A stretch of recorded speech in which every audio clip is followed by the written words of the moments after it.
Hello and welcome or welcome back. I hope you are doing well. I am just going to get on into it today. I've got a lot to talk about. I have some knitting, I have some crochet, I have a little needlepoint update, and this fun new needlepoint app I found that I want to talk about with you today. So, yeah, not going to ramble in the beginning. I feel like sometimes I do that, and I'm doing that right now. So, I'm just going to jump on in and start with my knitting and my first knitting project, which is my Toffee Sweater by Cozy Knits. Okay, I need to figure out what to do with this microphone. Let's clip it on, shall we?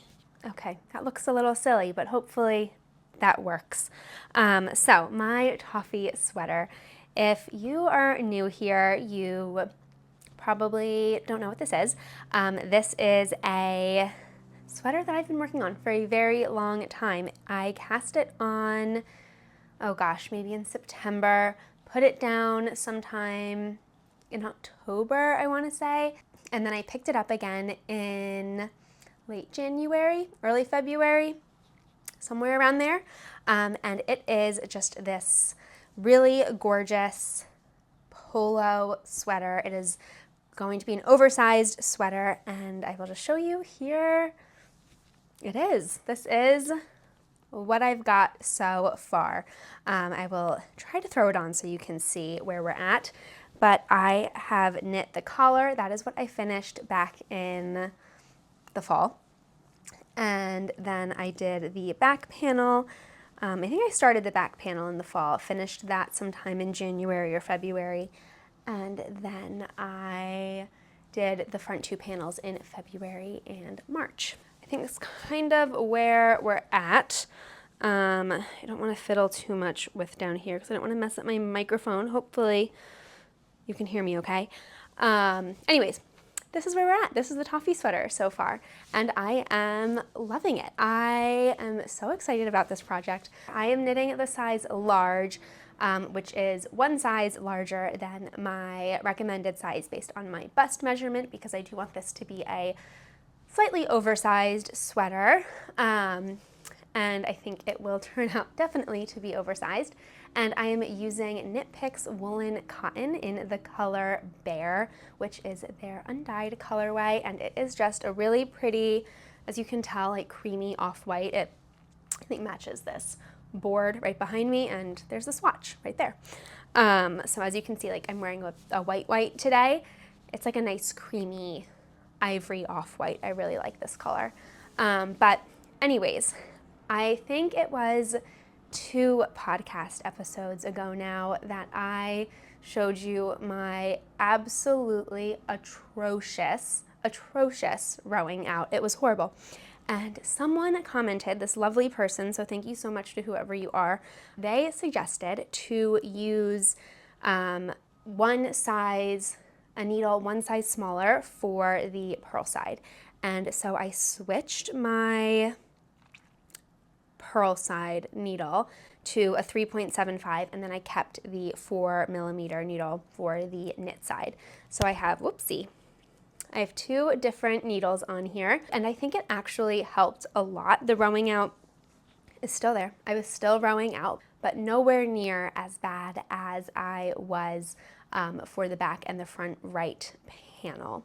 So that helped a ton. I then decided to block what I've got so far, and I took a before and after picture, so I'll put those on the screen so you can see. I know that blocking is not a solution for rowing out. It doesn't really fix it, but I was hoping, you know, some of the stitches might spread, relax a little bit, and they did. I do think the blocking helped to an extent. I think you can really see the difference between the 2 right side panels. The front left panel I think looks somewhat the same, and the back panel also kind of looks the same. That's where my worst rowing out is. That is kind of where I am at now. You're up to date, you're up to speed with the present day. So my plan moving forward is to take this front right panel, and I am going to rip back about this much. So I want to say that's about 5 inches. I'm going to rip that back and re-knit that portion of the front right panel with this new 2 different needle situation. And then I will continue doing whatever it is I'm supposed to do along these front edges to make the V. And then I'm going to continue with my original plan as of like January, when I realized rowing out was an issue, which is to knit the front and back separately. So I'm going to knit them both flat instead of in the round. And I think my plan is to take any stitches that are in the underarm that you're supposed to like cast on in the underarm when you join in the round. I'll just take that number and divide them and distribute them evenly between like the front and the right. So I'll do some increasing here if I have to, and some increasing on the back. Like, I don't know what the number is, but let's say the pattern wants you to cast on 6 stitches, just for math's sake.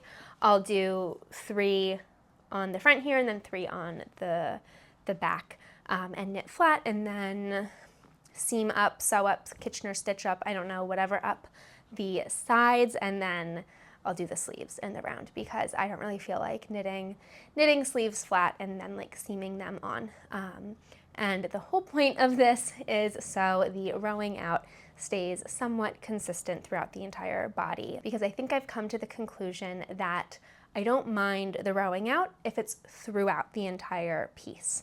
I will mind the rowing out if I can see it on like the front panel. I'm not sure if you can see right now, but I will mind it if I can see it on like the upper half, and then the bottom half is beautiful stockinette. That will really bother me. So doing the front and back flat, seaming it up, and then adding the sleeves, I just think is going to be better for me, even if I do have some rowing out. But as I've said in previous podcasts, I think it'll kind of have a slightly rustic look, and I'm planning on wearing it in more rustic environments. It is like an oversized sweater. I really see myself wearing this like at the beach with jean shorts or linen pants, or up in Vermont with jeans. So more like naturey places. I'm not like wearing this out to dinner in the city. So that is that. That is the update on my Toffee sweater. But I am very pleased with where it's at, and yeah, I'm just excited to continue working on this. My goal is to have the front bit fully finished by, I want to say, like May 5th, which I think I can do. It's currently it's currently April 14th. So yeah, I feel good. I feel confident that I can get the front panel finished by May 5th. And then hopefully the whole thing finished sometime by like June 10th would be ideal, because I do want to bring this on my summer trip to Spain. We are going to San Sebastian and then Costa Brava, and I want it for the San Sebastian portion, and that is like a late June, early July trip. So yeah, we'll see. So anyways, that is my Toffee sweater by Cozy Knits. My next whip is my Micaela sweater by Morica Knit, and this is just a very classic, simple, top-down crew neck sweater. This is it. I love it. I think it is so pretty. The color, the kind of like mottled look to it is really nice. I am knitting mine in a size medium, which, is it a medium? It might be a 3 or a 4D. I don't remember. There's all these different knitting size schematics that I can't get them straight in my head. So I will put whatever correct size I am knitting somewhere on the screen for you. But I am knitting the size that is recommended for my bust measurement. And what else? Oh, and I am knitting it up in Permin Leonora in the color Plum, held with Sandnes Garn Tin Silk Mohair in the color Deep Burgundy. And as I showed, I think they're just working up into the most gorgeous fabric. I think it is so pretty. So I don't have a ton of thoughts on this so far or right now, other than that the pattern is so beautifully written. It is a very easy pattern to follow. She gives stitch counts consistently, which I really appreciate just for reassurance to make sure I'm on the right track. But I do think that this is a really, really beautiful pattern. I love the shoulder detail. It has the same thing that my Ivy top and my Ekin sweater have, and I don't know the right terminology, but it's this little like rectangle of stitches. I don't know if you see, where you do like the increases for whatever, I don't know, the shoulder, the yoke, because it's not like a raglan. I don't know what you call it.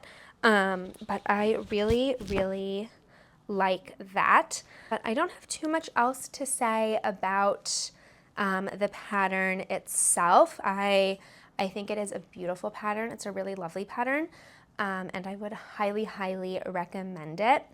I do have some comments about the yarn, however.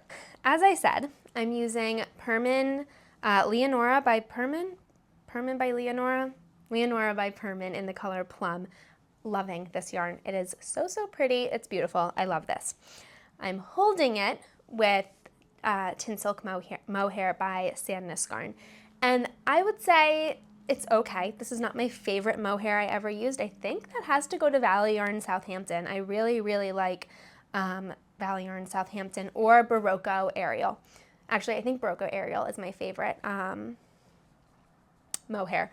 This mohair, I'm going to try to see, I don't want to unravel too much, but I want to see if I can find a section, because every now and again I'm getting these massive clumps of mohair. You know what? I think I just had one. I think you're going to be able to see it in the sweater itself. Okay. I just get these, yeah, you can see it here. This massive clump of mohair. Do you see that? That's all on a strand. I thought it was a knot at first, and I've gotten that like 5 or 6 times. This one is not as bad as the first few that I got. The first few that I got, I had to cut and rejoin, like cut it out and rejoin the yarn. Here's like a section. I don't know if it's gonna show up well, but should I be like a beauty influencer? Okay. Whoop. I don't know if that's gonna show up at all, but I don't know. It's not loving it. It's not my favorite mohair. Some sections have much more mohair than others. It doesn't feel very like evenly spun. And I think for the price, I was hoping that it would be a little bit nicer. I don't remember the exact price, but I want to say it was around $10, $12 a ball. I might be getting that confused with Knitting for Olive's mohair, which I also prefer Knitting for Olive's mohair. I don't know, just I'm not too pleased with this mohair experience so far. However, it's like not bothering me when it's knit up. It's a little, I don't know, a little variable, not the best. Has anyone else experienced that with this mohair by Sandnes Garn?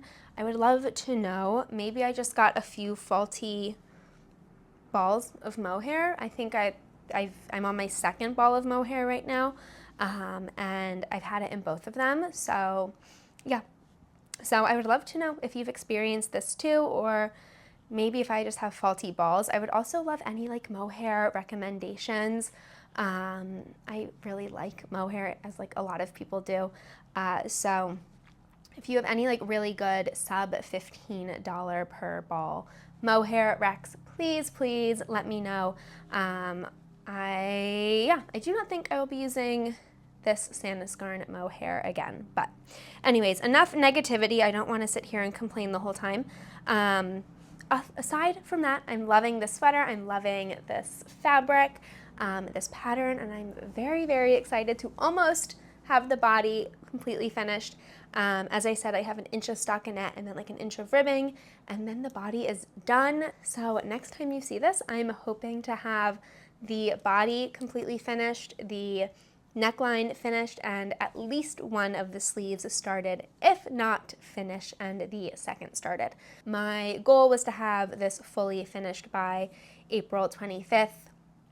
It's not looking like that is going to happen, but I'm still working towards that deadline. So we'll see what happens there, but that is everything for my Micaela Sweater by Morica Knit. My third and final knitting pattern for today is my Dumpling Bag by Purl Soho, but before I talk about this, I just wanted to give you two quick verbal updates on two projects that I'm not showing.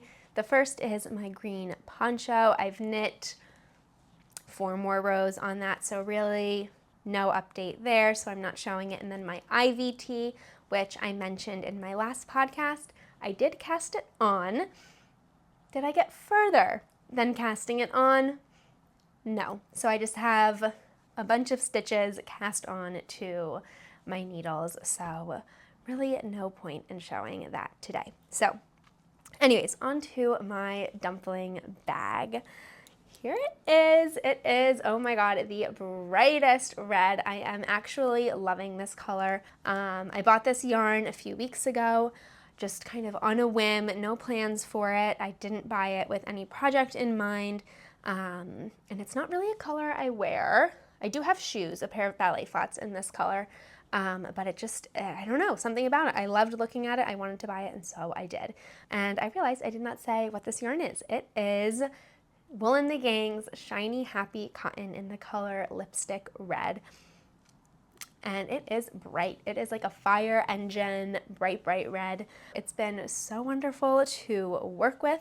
I really like how it feels. It is a little squishy.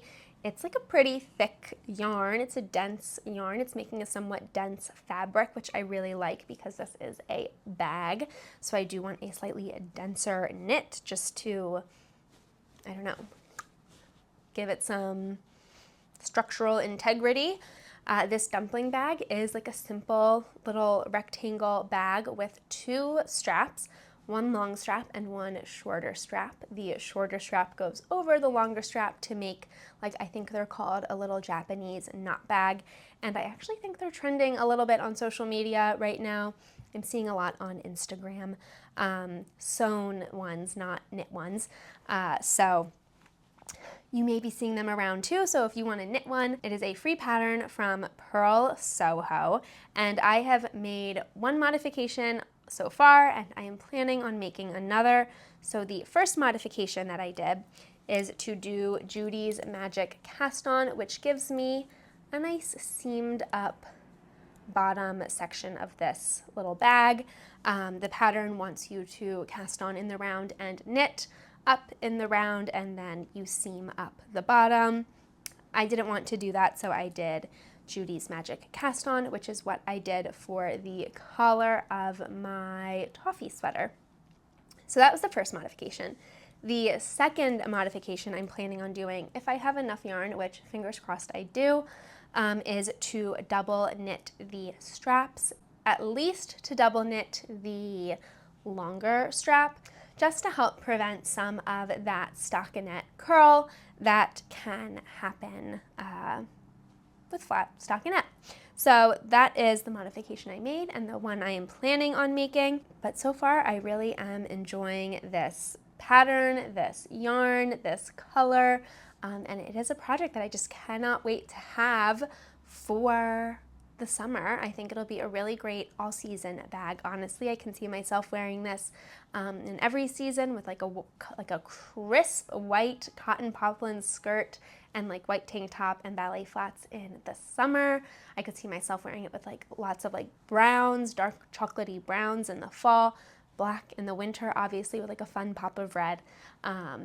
I just see it being such a great bag for year-round use. So that is my dumpling bag. I would highly recommend this pattern, this yarn, and if you do this, I would recommend doing the Judy's Magic Cast-On for the bottom. I think it just gives it a little bit of a cleaner look. So that is everything for knitting today. Again, not a lot, but I feel like I've made decent progress on a few of my projects here. And now I'm going to move on to crochet, which I have 2 projects to share with you, one finished object and one new cast-on. My finished object is actually, I didn't bring it over here, it's across the room, so I'm going to go grab it. Here we have my first finished object, or I guess only finished object for this video, which is my Portofino Market Bag by 2 of Wands. I am obsessed with it. I love it so, so much. I just cannot wait to wear this. I made this specifically to be a beach bag for the Costa Brava portion of our Spain trip this June. However, I also think it would be just a great like farmer's market bag. Just toss everything in there. It is a pretty big bag. And I just see myself using this for so many different things. For this bag, I used the recommended yarn, which is Lion Brand 24/7 cotton. I don't remember how much it cost, but I think I bought it from Michael's or Amazon. I don't remember. I bought it a very long time ago, and I had it in my stash when I decided to make this bag, and it worked out because I already had it. It was recommended yarn. Lovely, wonderful.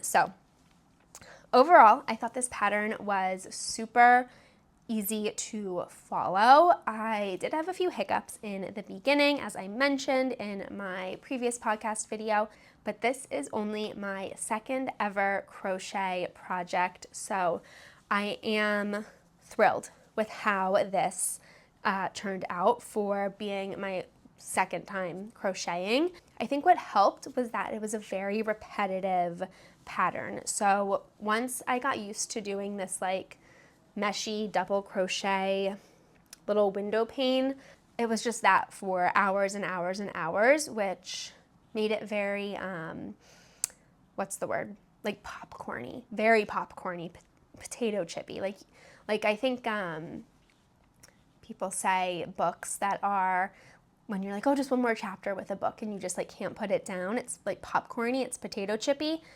This was potato chippy, so much so that you will see I'm doing another, not market bag, but another crochet project with this like meshy net pattern. But yeah, I think for my second project, I'm really happy with how it turned out. I wouldn't say it was too difficult to figure out. Of course, I was Googling, researching, watching videos, but once I got the hang of it, it clicked and, you know, I was off to the races. So very, very thrilled with this bag, and I cannot wait to use it. The only, I'm not going to say like issue I have with it because I think it is something I can fix. The only thing I would change is I would make the straps like an inch longer. They're just a little too short right now. I don't know if you can see, but that's like right in my armpit. And I would just like a little bit more. This is cotton, so I might get it really wet and like stretch it, or just kind of hang it like this to dry. And maybe it'll stretch a little bit because cotton won't really snap back. Once it's stretched, it tends to stay stretched. So yeah, that's the only thing I would change, or if you're making this, maybe the only thing to make note of is to make the straps a tiny bit longer. But otherwise, no complaints. I would highly, highly recommend this bag. And I do have leftover yarn, so I will be working on my little matching headband. I think I showed it in one of my previous episodes, but this bottom portion that you do in the beginning, I messed it up. And so I restarted completely for this. So I do have a rectangle of like, I don't know, it's hard to show, but I have a rectangle of this same meshy pattern that is like a perfect headband size. So I am going to turn that into a headband with the leftover yarn, and then I'll have a cute little beachy market set. So that is my one and only finished object for this video and my first crochet project. My second crochet project, as I said, is also this kind of meshy crochet fabric, and it is a vintage pattern, and it is a dress pattern. So I saw this pattern here on Etsy and I decided I needed to have this as a beach cover-up for our trip to Spain in June. I don't really see myself wearing this as a beach cover-up like in the Hamptons, but I think like if I'm in the Caribbean or kind of somewhere a bit more, I don't know, fun. Australia, if I ever go to Australia, maybe I would wear this there. I'm trying to think where else. Those are the places I would wear this. But anyways, I saw this pattern. I was like, you know what? I loved this meshy, is it filet crochet? I'm not totally sure, but I loved this like meshy pattern. I want to keep going. Love it. Bought the pattern, bought the yarn, cast it on, and I am having the time of my life. I am in a crochet craze right now, and I realized I did not show you what I have made so far, which isn't much, but it is the first part of the bodice. Now get ready. This is a lot of color. You may want to put sunglasses on. It is bright. Are you ready? It is this lime green, slightly chartreusey colored yarn. It is Omega 100% cotton crochet thread size 5 in the color Limon.